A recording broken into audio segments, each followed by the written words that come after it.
ഇന്ത്യയിലെ നിരവധി സംസ്ഥാനങ്ങളിലെ ഗവർണർമാർ നിയമസഭ പാസ്സാക്കിയിട്ടുള്ള ബില്ലുകൾ ഒപ്പിടാതെ പിടിച്ചുവെക്കുന്നതുമായി ബന്ധപ്പെട്ട് അതിനിർണായകമായിട്ടുള്ള ചരിത്രപരമായിട്ടുള്ള ഒരു വിധി സുപ്രീം കോടതി പ്രഖ്യാപിച്ചു. അതിന് കാരണമായത് കേരളം, തമിഴ്നാട്, തെലുങ്കാന, പഞ്ചാബ്, വെസ്റ്റ് ബംഗാൾ ഇത്തരം പല സ്ഥലങ്ങളിലെ സംസ്ഥാന സർക്കാരുകളും നമുക്കറിയാം സുപ്രീം കോടതിയെ സമീപിച്ചിരുന്നു. കാരണം അവരുടെ നിയമസഭ പാസ്സാക്കുന്ന ബില്ലുകൾ ഗവർണർമാർ വെച്ച് വൈകിപ്പിക്കുകയാണെന്ന് പറഞ്ഞു. അപ്പോൾ അതുമായി ബന്ധപ്പെട്ട് തമിഴ്നാട് ഗവൺമെൻറ് കൊടുത്തിട്ടുള്ള ഒരു ഹർജിയിൽ അതിസുപ്രധാനമായിട്ടുള്ള ഒരു വിധിയാണ് സുപ്രീം കോടതി പ്രഖ്യാപിച്ചത്. ഇത് ഇവർക്ക് സാധാരണ ഈ പറയുന്ന പോലെ ഗവർണർമാർക്ക് കൂടി വന്നാൽ 1 മാസവും രാഷ്ട്രപതിക്ക് പോലും ഒരു 3 മാസത്തിനകം ഇതിങ്ങനെ വെച്ചുകൊണ്ടിരിക്കാൻ കഴിയില്ല എന്നാണ് പറഞ്ഞിട്ടുള്ളത്. ഇതിലേതാണ്ട് കേരളത്തിലെ NK പ്രേമചന്ദ്രൻ മിനിസ്റ്റർ ആയിരിക്കുമ്പോൾ പ്ലാച്ചിമടയിൽ കൊക്കോകോള കമ്പനി അതുമായി ബന്ധപ്പെട്ടിട്ടുള്ള നഷ്ടപരിഹാരത്തിൻ്റെ ഒരു ബില്ലടക്കം ഏതാണ്ട് 15 കൊല്ലത്തോളമായി രാഷ്ട്രപതിയുടെ കയ്യിലാണ്. അപ്പോൾ ഇത്തരത്തിൽ ഇങ്ങനെ ഒപ്പിടാതിരിക്കുന്നതിനെതിരെ വലിയ തോതിലുള്ള ഒരു വികാരമുണ്ടായിരുന്നു. അതിന് പ്രധാനപ്പെട്ട കാര്യമാണ്. കാരണം നിയമസഭകൾ എന്തൊക്കെ പറഞ്ഞാലും ജനങ്ങൾ തെരഞ്ഞെടുത്തവരാണ്. അപ്പോൾ ആ തെരഞ്ഞെടുക്കപ്പെട്ടവർ അവിടെ പാസ്സാക്കുന്ന നിയമങ്ങൾ അതെന്ത് തന്നെയാണെങ്കിലും ഒരു ഗവർണർ എന്ന് പറയുന്ന ഒരു നോമിനേറ്റഡ് പൊസിഷനിൽ ഇരിക്കുന്ന ഒരാൾ അത് വീറ്റോ ചെയ്യുന്നത്, അത് നടപ്പിലാക്കാൻ സമ്മതിക്കാതെ അവരുടെ ബിസിനസ്സുകളൊക്കെ തന്നെ തടസ്സപ്പെടുത്തുന്നത് ന്യായീകരിക്കാവുന്ന ഒരു കാര്യമല്ല. അങ്ങനെ ന്യായീകരിക്കാവുന്ന ഒരു കാര്യമല്ലാത്തതുകൊണ്ട് സുപ്രീം കോടതി 1 മാസവും 3 മാസവും എന്ന് പറയുന്ന കൃത്യമായിട്ടുള്ള ഒരു ടൈം പീരീഡ് കൊടുത്തു. നേരത്തെ അങ്ങനെ ആയിരുന്നില്ല. അൺലിമിറ്റഡായി അനന്തമായിട്ടുള്ള സമയം ഇവർക്കത് നീട്ടിക്കൊണ്ടുപോകാൻ കഴിയുമായിരുന്നു. കാരണം ഭരണഘടനയിൽ അങ്ങനെ പറഞ്ഞിരുന്നില്ല എന്നുള്ളതുകൊണ്ട്.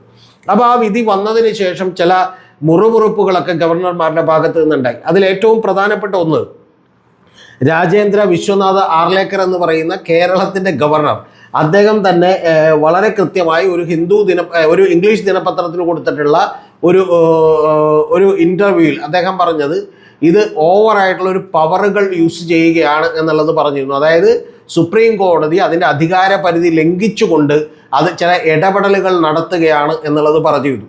അതുകൂടാതെ അദ്ദേഹം പറഞ്ഞിരുന്ന ഒരു കാര്യം എന്ന് പറയുന്നത് കോടതികളിൽ എത്രയോ കേസുകളാണ് കെട്ടിക്കിടക്കുന്നത്. അപ്പോൾ അതുകൊണ്ട് ഒരു കാരണവശാലും ഈ പറയുന്ന പോലെ അതിനൊക്കെ ടൈം ലൈൻ നിശ്ചയിക്കുമോ എന്നാണ് ചോദിച്ചത്.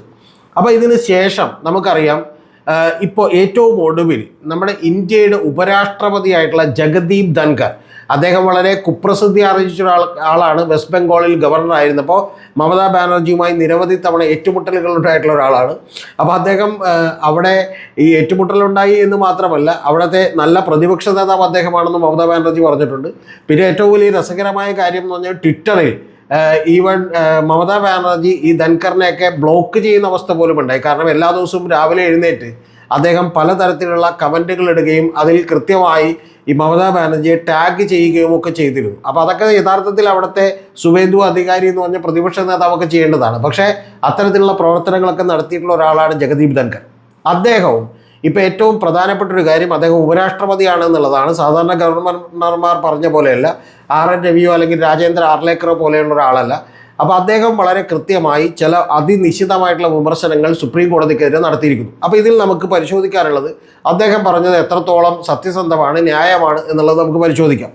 അതിൽ അദ്ദേഹം പറയുന്നൊരു പ്രധാനപ്പെട്ട കാര്യം എന്ന് പറയുന്നത് സുപ്രീം കോടതി എന്ന് പറയുന്നത് ഒരു സൂപ്പർ പാർലമെൻറ്റായി മാറിക്കൊണ്ടിരിക്കുകയാണ്. അത്തരത്തിൽ സൂപ്പർ പാർലമെൻറ്റായി മാറാൻ സുപ്രീം കോടതിക്ക് അധികാരമില്ല എന്നുള്ളതാണ് അദ്ദേഹം പറഞ്ഞിരിക്കുന്നത്. അപ്പോൾ ഇത് കൃത്യമായ സുപ്രീം കോടതിക്കെതിരെയുള്ള അങ്ങേയറ്റത്തെ ഒരു വിമർശനമാണ് സൂപ്പർ പാർലമെൻറ്റായി മാറിക്കൊണ്ടിരിക്കുന്നത് എന്നുള്ളത്. എനിക്ക് ജഗദീപ് ധൻഖറോട് പറയാനുള്ളത്, ഈ സൂപ്പർ പാർലമെൻറ്റായി ഇതിനു മുമ്പ് നിങ്ങൾ എല്ലാ അതിർത്തികളും ലംഘിച്ചുകൊണ്ട് കേരളത്തിലെയും അതുപോലെ തന്നെ മറ്റ് സംസ്ഥാനങ്ങളിലെയും ഒക്കെ ഗവർണർമാരും പ്രസിഡൻറ്റും ഒക്കെ പെരുമാറിയത് കൊണ്ടാണ് സുപ്രീം കോടതിക്ക് ഈ സൂപ്പർ പാർലമെൻറ്റ് ആകേണ്ടി വന്നത്. കാരണം ഇതിനു മുമ്പ് ഗവർണർമാർക്ക് ഇത്തരത്തിലുള്ള ഒരു നിർദ്ദേശം കൊടുക്കാൻ വളരെയധികം വൈമുഖ്യം കാണിച്ചിട്ടുള്ളതാണ് സുപ്രീം കോടതി. അതുകൊണ്ട് തന്നെ തെലുങ്കാന ഗവർണറൊക്കെ അടക്കം നമുക്കറിയാം ഈ പറയുന്ന ഒരു ദിവസം സുപ്രഭാതത്തിൽ ഒരു ദിവസം രാത്രി 10 മണിക്ക് എല്ലാ ബില്ലുകളും ഒപ്പിട്ട് കൊടുത്തിരുന്നു. അപ്പോൾ യഥാർത്ഥത്തിൽ നിങ്ങളുടെ കയ്യിൽ ഉണ്ടായിരുന്ന ഒരു അധികാരത്തിൻ്റെ ദുരുപയോഗം ചെയ്തതുകൊണ്ട് സുപ്രീം കോടതിക്ക് നടപടിയെടുക്കേണ്ടി വന്നതാണ്. അതുകൊണ്ട് ഇന്ത്യയുടെ ചരിത്രത്തിൽ ആദ്യമായി ഗവർണർമാർ ഒപ്പിടാതെ 10ഓളം വരുന്ന തമിഴ്നാട്ടിലെ ഗവർണർ പിടിച്ചു വെച്ച് RN രവിയൊക്കെ പിടിച്ചു വെച്ചിരുന്ന ബില്ലുകൾ വളരെ കൃത്യമായി നിയമമാകുന്ന ഒരു അവസ്ഥ പോലും ഉണ്ടായി. അത് സഹികെട്ട് ഏറ്റവും ഒടുവിൽ സുപ്രീം കോടതി ചെയ്തതാണ്. അതുകൊണ്ട് ഇത്തരത്തിലുള്ള ഒരു സൂപ്പർ പാർലമെൻറ്റായി സൂപ്പർ നിയമസഭകളായി വർക്ക് ചെയ്തുകൊണ്ടിരുന്നത് കേരളത്തിലെ ഈ സംസ്ഥാനങ്ങളിൽ വിവിധ ഗവർണർമാരാണ് എന്നുള്ളതാണ് വാസ്തവം. ഗവർണർമാരെ ഉപയോഗിച്ച് ഇന്ദിരാഗാന്ധിയൊക്കെ നിരവധി സ്റ്റേറ്റ് ഗവൺമെൻറ്റുകളെ പിരിച്ചുവിട്ടിട്ടുണ്ട്. പക്ഷെ ഇവിടെ BJP ചെയ്യുന്നത് അങ്ങനെ സ്റ്റേറ്റ് ഗവൺമെൻറ്റുകളൊന്നും പിരിച്ചുവിടുന്നില്ല. പകരം ഈ ഗവർണർമാരെയൊക്കെ തന്നെ അവരുടെ ഒരു രാഷ്ട്രീയം അവിടെ പച്ചപിടിപ്പിക്കാനുള്ള ഉപകരണങ്ങളാക്കി മാറ്റുകയാണ് ചെയ്തിട്ടുള്ളത്. അതിൻ്റെ ഭാഗമായി അവരുടെ ഒരു നോർമൽ ബിസിനസ്സിനെ തടസ്സപ്പെടുത്തുന്ന പണിയാണ് ഈ ഗവർണർമാർ ഓരോരുത്തരും കാണിച്ചിട്ടുള്ളത്. അത് ബൻവാരിലാൽ പുരോഹിത് എന്ന് പറയുന്ന പഞ്ചാബിലെ ഗവർണർ മുതൽ ഈ പറയുന്ന ജഗദീപ് ധൻഖർ മുതൽ ഏറ്റവും ഒടുവിൽ ഇപ്പോൾ കേരള ഗവർണറായിരുന്ന ആരിഫ് മുഹമ്മദ് ഖാൻ വരെയുള്ള പല ആളുകളും കാണിച്ചിട്ടുണ്ട്. ഈ കാണിച്ചിട്ടുള്ള അവരെടുത്ത നിലപാടുകളിലൊക്കെ തന്നെ ചില ജനനന്മക്ക് ഉതകുന്ന അല്ലെങ്കിൽ ജനനന്മക്ക് വിരുദ്ധമായി പല സംസ്ഥാന ഗവൺമെൻറ്റുകളും ചെയ്യുന്ന കാര്യങ്ങളുണ്ടായിരുന്നു എന്നുള്ളത് ഞാൻ വിസ്മരിക്കുന്നില്ല.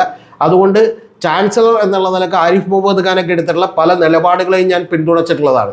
പക്ഷേ ഈ കാര്യത്തിൽ ഇത് നിങ്ങളുടെ അമിതമായിട്ടുള്ള ഒരു അധികാര പ്രയോഗമാണ് എന്നുള്ളത് പറയാതെ വയ്യ. അതിൻ്റെ ഭാഗമായി തന്നെയാണ് കേരള ഗവർണർ പറഞ്ഞത് എൻ്റെ പ്ലഷർ നഷ്ടപ്പെട്ടിരിക്കുന്നു, KN ബാലഗോപാലിനെ മാറ്റിക്കോ എന്നൊക്കെ പറഞ്ഞത്. അങ്ങനെയൊക്കെ മാറ്റിക്കോ എന്ന് പറയാൻ തുടങ്ങുന്ന അധികാര ദുർവിനിയോഗം നിങ്ങൾ നടത്തിയതുകൊണ്ടാണ് ജഗദീപ് ധൻഖർ സുപ്രീം കോടതിക്ക് വടിയെടുക്കേണ്ടി വന്നത്. കാരണം ഈ രാജ്യവും ഈ സംവിധാനവും ഒക്കെ നിലനിന്ന് പോകണ്ടേ എന്ന് വിചാരിച്ചിട്ട്. കാരണം ന്യൂയോർക്ക് ടൈംസും വാഷിങ്ടൺ പോസ്റ്റ് പോലെയുള്ള പത്രങ്ങളൊക്കെ 1947 ഇന്ത്യക്ക് സ്വാതന്ത്ര്യം കിട്ടുമ്പോൾ ഇതെന്ന് തകരും എന്നാണ് ചോദിച്ചിരുന്നത്. അപ്പോൾ അങ്ങനെ തകരാതെ ഈ സംവിധാനത്തെയൊക്കെ തന്നെ ഇന്ത്യ യുണൈറ്റായി പിടിച്ചു നിർത്തിയത് ഇത്തരത്തിൽ വളരെ കൃത്യമായിട്ടുള്ള ഒരു ഫെഡറൽ സിസ്റ്റം നിലനിൽക്കുന്നതുകൊണ്ടാണ്. ആ ഫെഡറൽ സിസ്റ്റത്തിനെ കടക്കൽ കത്തിവെക്കുന്ന പണി കാണിച്ചത് ഈ പറയുന്ന BJP നിയമിച്ചിട്ടുള്ള പുതിയ ഗവർണർമാരാണ്. അവർക്ക് തന്നെ രാഷ്ട്രീയ ദൗത്യം കൊടുത്തതുകൊണ്ടാണ്. അതല്ലെങ്കിൽ ഇത്തരത്തിലുള്ള ഒരു പണി കാണിക്കാൻ അവരാരും ധൈര്യപ്പെടില്ലായിരുന്നു. അതുകൊണ്ട് ഇപ്പോൾ ഒന്നുകൂടി പരിധി വിട്ട് ഈ പറയുന്ന നമ്മുടെ ഉപപ്രധാനമന്ത്രിയായിട്ടുള്ള ജഗദീപ് ധൻഖർ കൂടി സുപ്രീം കോടതിക്കെതിരെ രംഗത്ത് വന്നിരിക്കുന്നു. ഇതിൻ്റെ പിന്നിലുള്ളത് താങ്കളുടെ പൊളിറ്റിക്സ് ആണെന്ന് നമുക്കറിയാം. കാരണം താങ്കൾക്ക് രാഷ്ട്രപതിയാകുമെന്ന് ഉറപ്പുവരുത്താനുള്ള ഒരു രാഷ്ട്രീയം മാത്രമാണ് ഈ കളിക്കുന്നത്. ഒന്ന്. രണ്ടാമത്തത് ഇതിന് BJPയുടെയും സംഘപരിവാറിൻ്റെയും ഒക്കെ ഒരു അനുമതി കൂടി ഉണ്ട് എന്നുള്ളത് വാസ്തവമായിട്ടുള്ളൊരു കാര്യമാണ്. ഇനി അടുത്തൊരു പോയിന്റ് കൂടി ഇദ്ദേഹം ഉന്നയിക്കുന്നുണ്ട്. അതാണ് ഏറ്റവും പ്രധാനപ്പെട്ട ഒരു കാര്യം. ആ പ്രധാനപ്പെട്ട കാര്യമെന്ന് പറയുന്നത് ഈ പറയുന്ന ജസ്റ്റിസ് വർമ്മയുടെ കേസാണ്. അതായത് മാർച്ച് 14-15 രാത്രികളിലാണ് ഡൽഹിയിൽ ഒരു ജഡ്ജിയുടെ വീട്ടിൽ നിന്നും പണം കണ്ടെത്തുന്നത്. പക്ഷെ അത് പുറത്തറിയുന്നത് 21-ാം തീയതിയാണ്. അതായത് 7 ദിവസങ്ങളിൽ ഇത് എന്തിനു മറച്ചു വെച്ചു? ആ സമയം വരെ സുപ്രീം കോടതി അടക്കമുള്ള കോടതികളൊക്കെ എന്തെടുക്കുകയായിരുന്നു എന്നാണ് പുള്ളി ചോദിച്ചുകൊണ്ടിരിക്കുന്നത്. കോടതി നിയമനങ്ങളിൽ അല്ലെങ്കിൽ കോടതിയിൽ നടക്കുന്ന പല കാര്യങ്ങളിലും റിഫോംസ് വേണം എന്നുള്ള കാര്യത്തിൽ എനിക്കൊരു തർക്കമില്ല. കാരണം നീതിയും ന്യായവും ഒക്കെ നടപ്പാക്കാൻ തയ്യാറെടുക്കുന്ന ഹൈക്കോടതികളും സുപ്രീം കോടതിയും അതുപോലെ താഴെത്തട്ടിലേക്കുള്ള കോടതികളിൽ ഏറ്റവും പ്രധാനപ്പെട്ട ഒരു കാര്യം ഞാൻ നിങ്ങളോട് പറയാം. ഹൈക്കോടതിയിൽ നിങ്ങൾ സ്റ്റാഫുകളെ എടുത്തു നോക്കിക്കോ. അവിടെ ജഡ്ജിമാരുടെ ഡ്രൈവർമാരോ ആ ഡ്രൈവർമാരുടെ ബന്ധുക്കളായിട്ടുള്ള നിരവധി പേർ അവിടെ ജോലി കയറിയിട്ടുണ്ടെന്ന് പറഞ്ഞാൽ അവിടെ യഥാർത്ഥത്തിൽ PSC നിയമനമോ അത്തരത്തിൽ പ്രോപ്പറായിട്ടുള്ള സിസ്റ്റമോ ഒന്നും ഇപ്പോഴും നിലവിലില്ല.